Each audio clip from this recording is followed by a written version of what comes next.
Hello, hello. How are we all doing?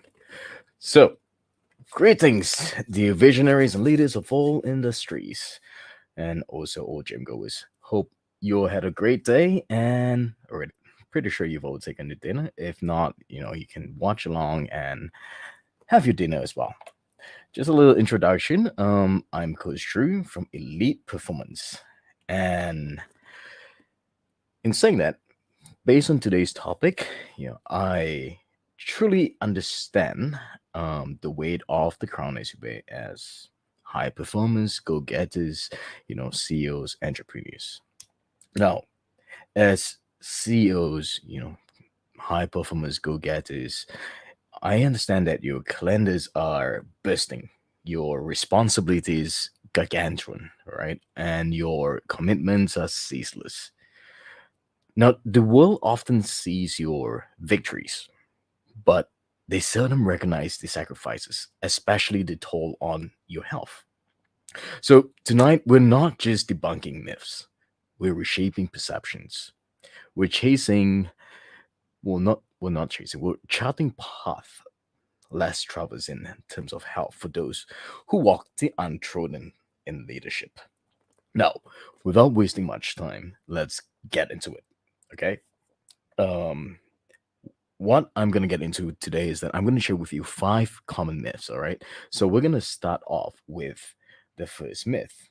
All right. What's the first myth? So the first myth that we're going to talk about is sleep for the week. Okay. So sleep for the week. I'm pretty sure we've all heard the narrative. The legendary CEO, or the legendary entrepreneur who functions on a mere 4 hours of sleep, weaving into the tapestry of their success story. Now, sleep, for many, is seen as a luxury, almost almost a sign of indulgence. But here's the crux. Those few hours of lost work, the ones you trade for rest, they hold the key to your sharpness, your focus, your creativity, and your resilience the next day. I mean, think about it. Have you ever snapped at an employee after a restless night? Or have you ever struggled with a decision where you typically ace in? That's not just fatigue. It's your cognitive prowess, the very beacon of your leadership. Well, at that time, it's pretty much dimming momentarily. And the solution, the solution for that, I need you to think of sleep as recharging your superpower, right? It's not downtime, it's power up time. You wouldn't drive your prized car on an empty tank, right? So why run your body? Your body is your most invaluable asset, right? Why would you drive or run your body on low fuel? So what you need to do is that you need to schedule sleep like your most crucial meeting. Prioritize it and respect it. So at the same time, you want to find out what disrupts your sleep. Maybe it's the late night emails, the WhatsApp messages. It could be caffeine. You might be feeling low in energy and you're drinking caffeine to stay awake. Address them, make those tiny small changes, and remember, it's not just about more sleep, but deeper restorative sleep and quality ones. All right. And then in saying that, we're going to move on to myth number two, the most common one. Being a coach for more than a decade, this myth is one of the most common myths that I've heard from, I would say, 90% of my clients, right? I don't have time to exercise. Hmm. Well, I do understand, right, that time is your most precious currency. I get it. Okay. And every minute seems to count towards a meeting, a deal, or decision making. But here's the unvarnished truth: neglecting physical activity corrodes this currency. Without exercise, your cognitive sharpness dulls, your energy levels just takes a dip, right? And even decision making becomes a chore. Remember those moments when a decision that felt disproportionately difficult, or an afternoon where you felt like you were dragging through mud? Well, basically, lack of movement could be your unseen adversary. So, what is the solution? It's pretty simple, right? Integrate, don't isolate, right? Fuse movement into your schedule. I understand you're busy, but there are ways to it, okay? What you can do is that you can turn waiting times into mobility stretches, right? Like, let's say if you're waiting in between Zoom meetings or in between meetings, you could do some light mobility stretches like hip circles, shoulder rotation, things like that, or let's say use longer calls as an opportunity for a standing session as opposed to spending a lot of time sitting down, all right?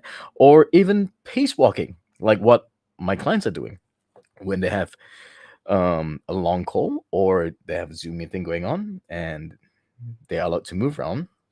A few of my clients, that's what they do. They pace walk. Okay.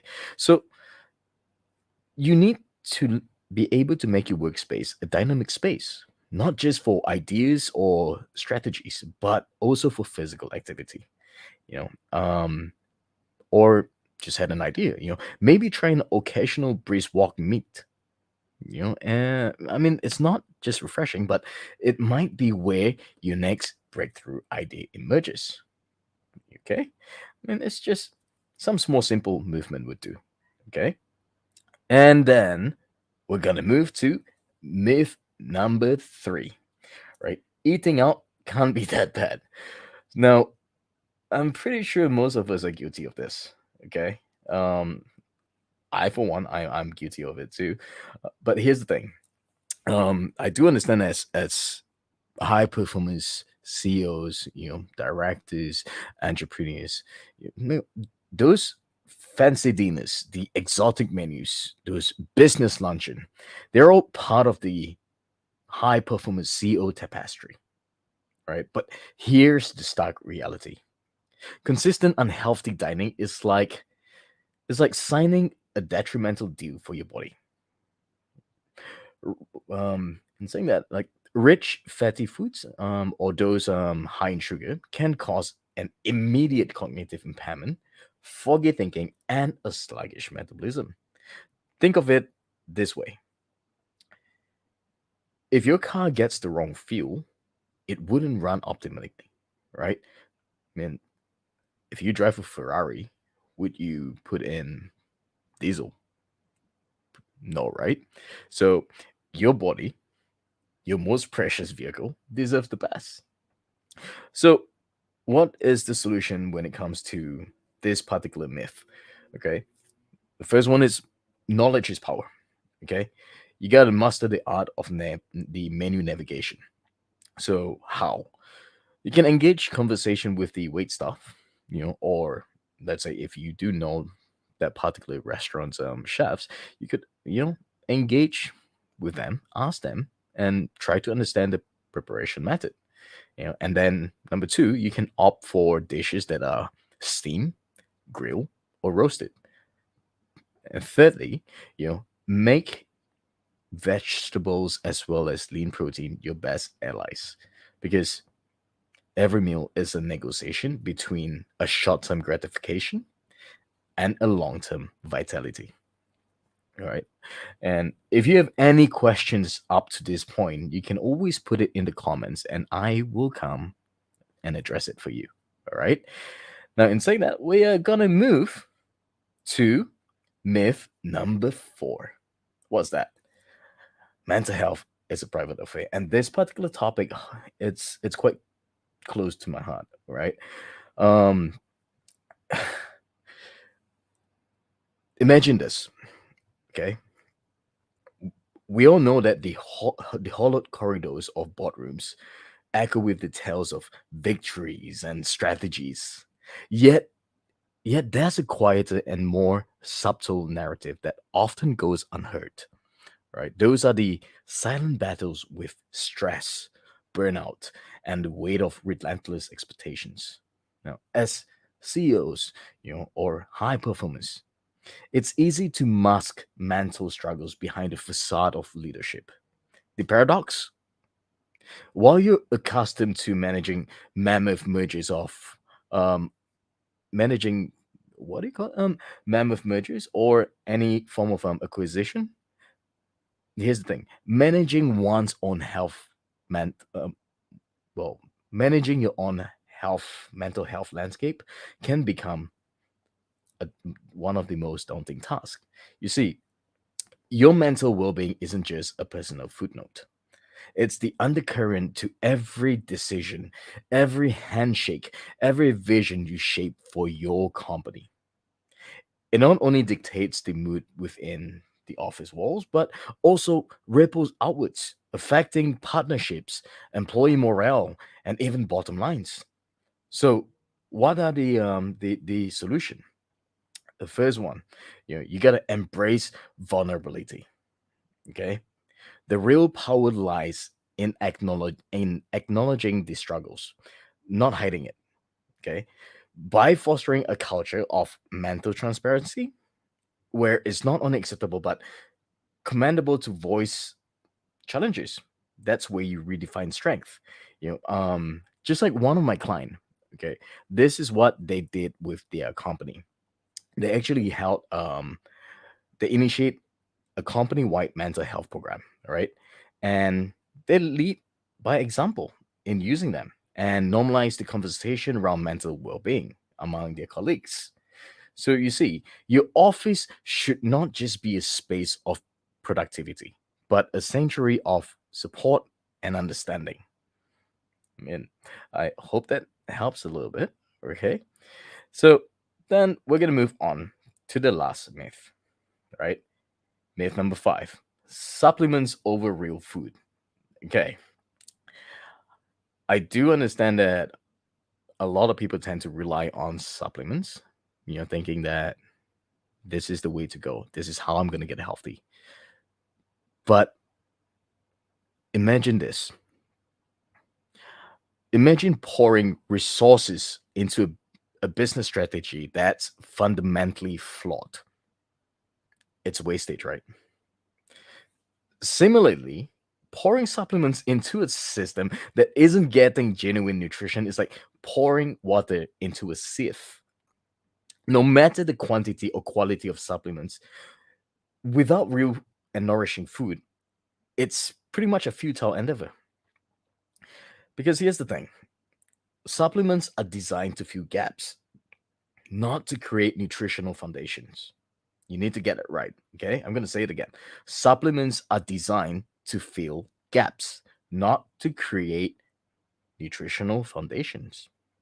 Now, if your primary nutrition source becomes supplement, your body is operating on shaky foundation, much like a company would without a concrete business strategy. So, what is the solution? You need to lay a solid foundation with real food. Have a proper relationship with them first, right? What are the types of real food? Right? Fruits, vegetables, lean meat, grains. They offer complex nutritional profiles that no pill or powder can replicate. Yep. These supplements can bridge deficiencies, but only after a proper diet erects the bridge's pillars. Okay? Now, I need all of you to remember something. It's not just about survival, it's about thriving, whether it's in the boardroom, at home, within yourself. The choices you make in health don't just echo within your body, okay? They resonate in your boardrooms, in your teams, in your legacy. You need to remember that true leadership is holistic, encompassing victories of both mind and body. And as we close, I challenge you: prioritize yourself, for in your wellness, the world find its strength. So, I want to leave a last reminder.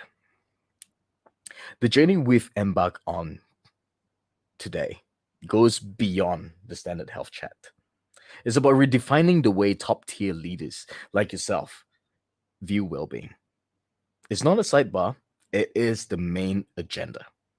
Your prowess in decision making, your innovative leaps, your leadership finesse, they're all intrinsically woven with your health choices.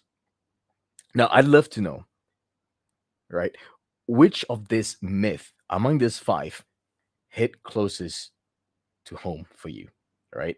Whether it's sleep is for the weak, myth number two, I don't have time to exercise. Myth number three, eating out can't be that bad. Myth number four, mental health is a private affair. Or myth number five, supplements can replace real food. Okay? Drop a comment on whichever platform you're on, share your insights, and let's engage from a monologue to a dialogue. So, stay tuned for our next live session where we'll be delving deep into another vital topic that often overlooked but paramount for every CEO. So, don't miss it. And while you're here, all right, do follow our social media listed below, right on your screen right there, right, for continuous insights, strategies, and behind the scenes look. All right. Together, let's not just set a benchmark in business, but redefine holistic leadership and well being. Thank you for tuning in today. Remember, as much as you lead industries and innovations, let's also lead a life where wellness isn't an afterthought, but a fundamental principle. This is Coach Drew from Elite Performance, signing off. Until next time, be well, lead well. Take care.